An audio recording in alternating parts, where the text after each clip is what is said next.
जमीन कब्जा करने का मामला फिर आया सामने, जहां एक तरफ हमारे उत्तर प्रदेश के मुख्यमंत्री योगी आदित्यनाथ भू माफियाओं को सलाखों के पीछे भेज रहे हैं और अवैध मकानों पर बुलडोजर चलवाकर कार्रवाई कर रहे हैं। वहीं दूसरी तरफ कानपुर सीसामऊ निवासी अहमद हुसैन, जिन्होंने सिकंदरपुर, सरोसी, शुक्लागंज, उन्नाव में 933 गज जमीन सन 2016 में खरीदी थी, जिसके बाद इन्होंने इस जमीन से 333 गज दूसरों को बेच दी। बाकी जमीन खाली पड़ी थी और आज सुबह दूसरों को बेच दी। बाकी जमीन खाली पड़ी है और आज सुबह दूसरों द्वारा पता चला कि उनकी जमीन पर कब्जा कर रहा है। और इस अहमद हुसैन अपने प्लॉट पर गए तो वहां देखा कि इनकी जमीन पर दूसरों ने ट्रैक्टर कब्जा कर रखा है। जब अहमद हुसैन उनसे ट्रैक्टर हटाने की तो उन लोगों ने कहा कि ये मेरी जमीन है और इस पर अहमद हुसैन उनसे कुछ न बोले। थाना गंगा घाट कोतवाली में उन लोगों के खिलाफ प्रार्थना पत्र दिया गया है। गंगा घाट पुलिस ने तुरंत मौके पर जाकर तफ्तीश की है और कब्जा करने वालों से जमीन के कागजात मांगे, मगर 1 घंटे का टाइम मांगा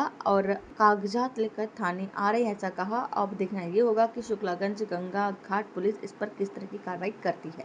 प्रार्थना पत्र दिया है, क्या मामला है?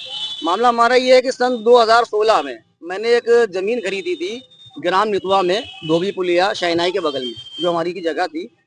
वहाँ कब्जा हो रहा है, इसकी मुझे सूचना मिली। कितने जमीन खरीदी थी, क्या आपका पास बैनामा है? हमने बैनामा कराया था इंदिरा से, पत्नी बचानी, बेटा उनका था प्रकाश, जिससे मैंने वो जमीन खरीदी थी। क्या मामला है? मामला हमारा ये है कि वहाँ पे जो कब्जा किया जा रहा है उसको रोकने के लिए मैंने यहाँ एप्लीकेशन दी थाने में।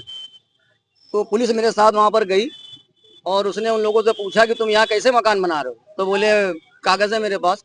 तो कहा कागज दिखाओ, तो पेपर उनके पास कोई है नहीं। वो बोले कि 1 घंटे में मैं थाने आ रहा हूँ लेकर, लेकिन अभी तक कोई आया नहीं है और वहाँ अवैध कब्जा किया जा रहा है। अब किस प्रकार की कार्रवाई चाह रहे हैं आप? मैं चाह रहा हूँ कि कब्जा खाली जल्द से जल्द करा दिया जाए और मुझको मेरी जमीन हाथ में आ जाए मेरे पास।